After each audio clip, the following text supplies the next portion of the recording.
We want to just spend about 15 minutes going through some complexity theory, just getting a shared understanding here of what is a complex problem. Now, this is your pretty standard textbook definition of a complex challenge. Many of you are nodding, would have seen it before. If we put a complex problem in the middle of the room, and I'm going to draw on something Mark was bringing in at the beginning, let's end poverty globally. You could, any dinner table conversation on this, you're going to get different people having a different perspective on what is the reason poverty exists and what is the solution set we should be applying. And dinner table conversations are a great example usually of this happening, where people are just trying to get their solution set or their understanding of the context or the solutions more heard than others, which is a great sort of analogy of what happens whenever a complex problem is present.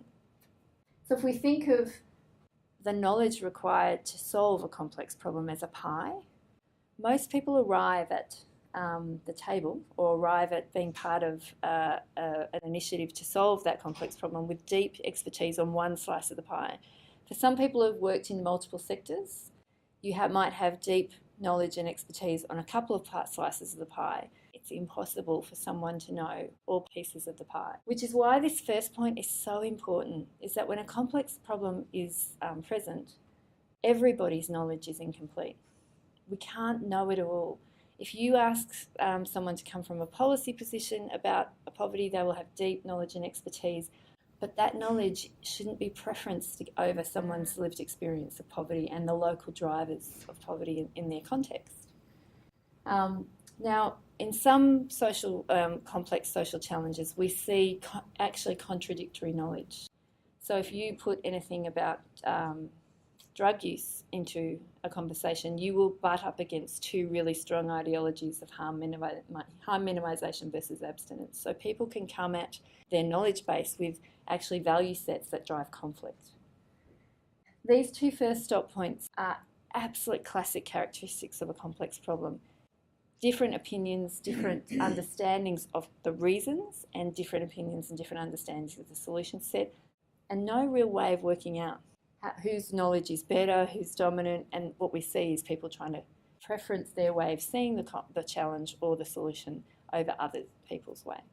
We don't have great ways of talking about complex problems. They're often described in terms of their burden.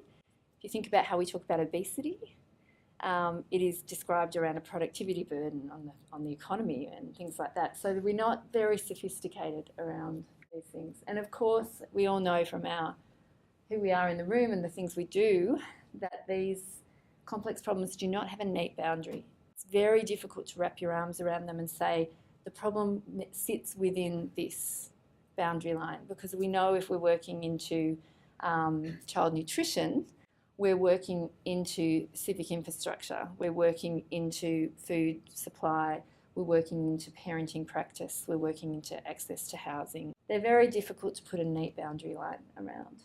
Now, the thing about complex problems is that they most commonly reside within complex systems. This means that the system or the actors, and I call them actors because we try to intentionally use language that is more inclusive than just organisations. We often think of the people that are trying to solve complex problems as institutions, but people who are impacted by those challenges are also trying to make progress in those complex challenges too. So they're all driven, there's huge numbers of them, and the agents or the actors are driven by different value sets, beliefs, interests, perspectives. Now, you were bringing this in a lot when we were doing our introductory activity. People described this in terms of ego. People describe this in terms of that the work of collaborating, working across difference in perspective, difference in power, is some of the hardest part of collaborative work.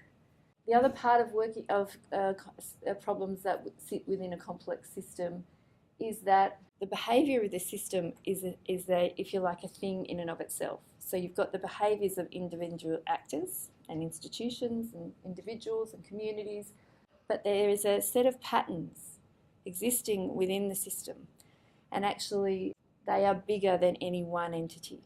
And actually that is one of the core skills of working in systems, is that pattern recognition. because when we identify patterns, we can say, okay, what could we do to try and change those patterns, disrupt those patterns? This sense of the behaviours within the system are emergent. They are influenceable. The fact that they're emergent means they can be unpredictable. We know that systems aren't linear.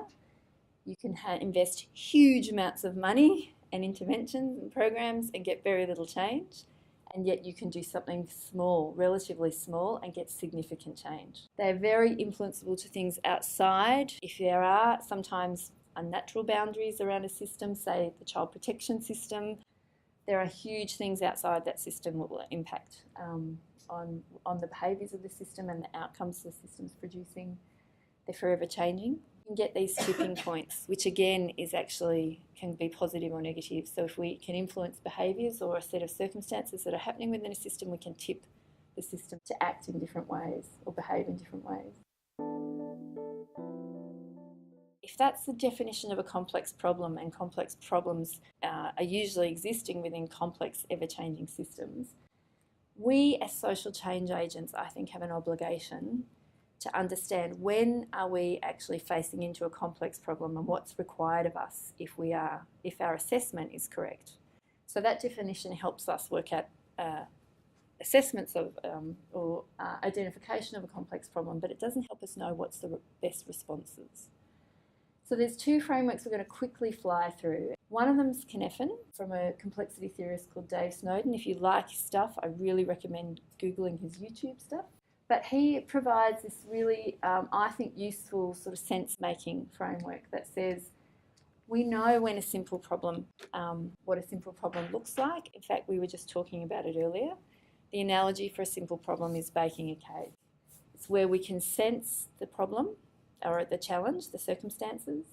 We can actually categorise it and say, okay, we know that context or that challenge and the way it shows up, and we actually know how to respond to it. So it's like assess the context, put in the intervention that's known, get a predictable response. It's the baking the cake. Follow the recipe and you get a highly predictable response. And it is the language of best practice. So if we go up to the next problem type, complicated. This is where, again, we sense and categorise this problem as complicated. But what we can say is the connection between here's the context, the intervention, and then the predictable outcome is much further apart. In fact, what we need to do is really analyse the context better to understand the solution set required. And that analysis is usually drawing on technical expertise. The practice here is corral the experts and coordinate them, because we're looking for the one solution that is possible. It's highly complex, but if you have the right expertise and you coordinate it long enough and you learn through the coordination work, you can get to the one solution, and once you get there, you can do it over and over and over again. On this side of the framework, these problem types are ordered. You can get to a single solution. So when we jump over to the other side, which Dave Snowden calls unordered problems, the context is changing. We can just see it's a complex problem, but the context is changing. We don't have a certainty about the intervention required, and because of the nature of the context is unpredictable, you can put solutions into the context and you have wildly unpredictable outcomes. So what do we do when a complex problem is showing up? You've got different actors in the system behaving differently. You've not got agreement on what the context is. The type of practice required here, the most appropriate response, is emergent practice, to test and try. Who in the room has one child? Keep your hand up if you have a strategic plan for raising your child. Set 5-year goals with clearly defined measurable outcomes, broken down into 3 monthly KPIs, a set of values that you ask your child to subscribe to on a daily basis. Yep. Who has 2 or more children, 1 or more children? Who raises their first child in exactly the same way you raise your second child? This is the thing about raising a child. I think they teach us every day what emergent practice is. You do what works in that moment, and you do more of it. You might be drawing on things that you tried in the past that worked and now they're no longer working. So you stop doing what doesn't work and you try some other things. And when you find something that works, you do more of it. It's classic emergent practice. And the basic, simple rule is do less of what doesn't work and do more of what does work. The last one is chaos. So this is where the context is, the examples here are, natural disasters, acts of God, the global financial crisis, where the most responsive, we can identify that there's chaos happening. Again, this is an unordered problem. And we have to it goes back to quite command and control models, where the work is to stabilise. The difference between a chaotic problem type and a complex one is in chaos, very, very hard to identify patterns. What you're trying to do in chaos, most commonly, is make it an ordered problem. Bring it back to complicated responses where you're dependent on expertise, you can get to the single solution, or bringing in best practice. There is great opportunity from chaos to move the response type into a complex space, which is where you're bringing all the expertise and stakeholders together to learn, do more of what works and less of what doesn't work, that emergent practice. You've got a simple problem and you can identify it as that. The thing that you should be doing is pulling in your best practice, getting off-the-shelf solutions and doing them. And the more we can do that, the better, because we need the change. But the thing is that the hypothesis is we are incentivised into this space by funding, by certainty, by behaviours of our organisation wanting predictable outcomes. Best practice kills innovation. By its absolute definition, if you're putting in an intervention with a highly predictable response, that is not innovation. And if what we need for complex settings or complex challenges is this test and try, more experimental approaches, then if we're bringing a toolkit on our shoulder of best practice, we are bringing the absolutely wrong toolkit to that setting. This is called situational recognition. First, determine the problem set you've got or the problem type you've got before you ever move to bring in a solution. For lots of reasons, what we started to talk about, we're incentivised to bring in the known solution, that we have the solution. So when we get into the complex settings, we're showing up saying we don't know the solution, but we have a set of skills and expertise and a contribution to make to finding it. It's a very different stance to take.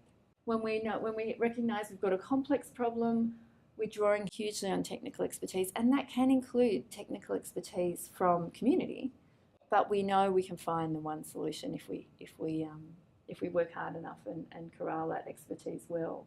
But when we get over to collaboration, to complex problems, what we're looking for is to build what we call a container or a change process strong enough to get many actors in the system into a learning space and experimenting what works, what doesn't work. A little bit about me. I'm a lapsed lawyer and a social worker. So all my training happened on this side of the system. To see everything, if you're a lawyer, you see everything as a very technical, categorised problem. And if you're a social worker, you're really pulling on best practice. This has worked somewhere else and in the past. So most of us are trained to think this way. So it is a huge thing to say to yourself as an individual, like what I had to unlearn to then feel like confident and capable on this side of making change in complex problems was a significant amount personally, let alone taking others in my organisation through that. Let's take the same, Cynefin might not sit naturally with everyone, so let's take one other complexity framework and then hand it over to you. This is a South African guy called Stacey, and he has mapped on this axis. It's hard to read, but on the bottom is absolutely close to certainty. On this end, absolutely no idea. And at the other axis, very close to agreement. At the top, very hard to get people to agree. He maps the problem types against this axis, and it brings another nuance to this understanding is when we know what we need to do and we've got high agreement about it, it is a simple problem. So the classic example here is probably childhood immunisation. We know how to do it. It's actually highly protocolled.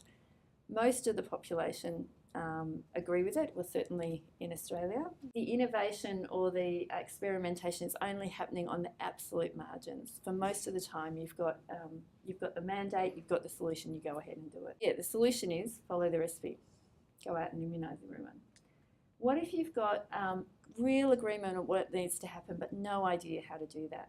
In my sector, a great example of this is people who are in high needs of support and services have to turn up to agency after agency after agency and tell their same story over and over and over again. It's the most common challenge about providing support to people. Everybody knows, everyone agrees we need better systems so that people only have to tell their story once or fewer times. But there's no way of, no one knows how to do that for privacy reasons, for sharing, for organisational boundaries, all these things. The theory is if you get the experts together and coordinate and corral them, you can get one solution on how to get people to only have to tell their story once or fewer times and still get services and support from multiple different agencies. This hasn't happened yet. The next one's a really interesting one. It's where we know exactly what needs to happen, but we can't get agreement. So try putting a safe injecting room on your street. We know exactly from the literature, from the theory, from practice, what safe injecting rooms do and don't do, but try to put one on your street and you'll have a clear certainty on what needs to happen, no agreement. No one wants that in their neighbourhood. It's a classic political problem. The most appropriate response is it's the compromise. Try and find the common ground, compromise if you can, and if you can't, you've got to push ahead and deal with the conflict. So the one that is the chaos state that we talked about from Cynefin is really far from certainty and really far from agreement. The big difference here is very few patterns can be recognised in the dynamics between the actors in the system. When we move into the middle, the most appropriate response for chaos is stabilise. Seek to stabilise and look for opportunities to innovate to prevent. And as I was saying before, framing it, if it needs to be, as a complex problem is a great way to move from chaos into a more systemic long-term solution. So it's the ones in the middle that we're particularly interested in, where we don't have much agreement on what needs to happen and we don't have much certainty on what needs to happen, but we can recognise patterns in the way things work, ways of working, the way things happen now, where we can design and target interventions to test and try and watch if we can shift the patterns in the system. So this is absolutely the raising the child. You know, the patterns change as children grow up. The context around children's changes, they move from different environments. So they teach us all the time about emergence. But the most appropriate response is to learn by doing.